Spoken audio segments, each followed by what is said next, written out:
का शेयर अगर आप देखें, हम जो कि चर्चा भी कर रहे थे, आज 4% नीचे एक अच्छी रैली के बाद आज डीज लो पर कारोबार कर रहा है। दरअसल इक्विटी डेरिवेटिव के बाद कमोडिटी डेरिवेटिव पर अब सख्ती बढ़ सकती है और इस खबर के बीच थोड़ा डगमगाता हुआ एमसीएक्स नजर आएगा आपको।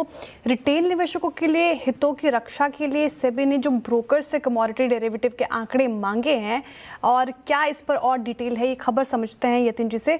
यतिन जी, एमसीएक्स लाइफ टाइम हाई गया 10,000 से ऊपर, अब थोड़ा डेंट पड़ता हुआ, क्या है खबर इसके पीछे की?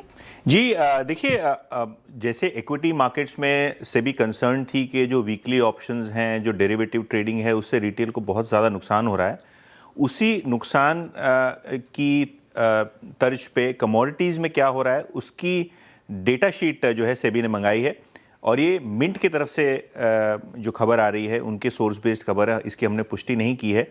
लेकिन अगर हम बात करें कमोडिटी डेरिवेटिव्स की, तो यहाँ भी शायद रेगुलेटर को लगता है कि जो एफएनओ ट्रेडिंग हो रही है, डेरिवेटिव ट्रेडिंग हो रही है कमोडिटीज़ में, यहाँ भी शायद रिटेल को नुकसान हो रहा है। इसलिए पिछले 3.5 साल का रिकॉर्ड, यानी ब्रॉडली आप समझ लीजिए 2022 के बाद के client ledgers, profit and loss account broker से मांगे गए हैं। मिंट के हिसाब से 2 ब्रोकरेज ने इनको कन्फर्म भी किया है कि हाँ, रेगुलेटर ने क्लाइंट्स के पीएनएल अकाउंट्स मंगाए हैं, जिसकी तफ्तीश वो करेंगे।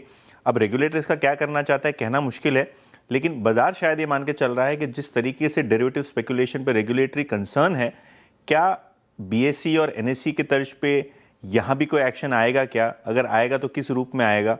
कहीं ना कहीं डेरिवेटिव ट्रेडिंग जो कमोडिटी और इक्विटीज़ में हो रहा है, उस पर सेबी के बयान भी आए हैं कि वो कंसर्न है कि रिटेल का नुकसान हो रहा है, तो सावधानी से ट्रेड किया जाना चाहिए।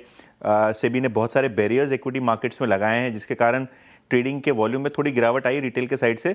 क्या ये स्टेप्स एमसीएक्स या एनसीडीएक्स जैसे कमोडिटी एक्सचेंज पर भी उठाया जाएगा? ये क्वेश्चन है, डेटा के बेसिस पे से भी डिसीजन लेगा। लेकिन फिलहाल स्टॉक थोड़ा नर्वस दिखाई दे रहा है, 4% नीचे आज के ट्रेड में। 10,000 के लेवल मेंटेन करके रखा है, लेकिन हाँ, 10,000 के प्राइस आने के बाद ये एक खबर है जो स्लाइटली कंसर्निंग है एमसीएक्स के शेयर होल्डर्स के लिए।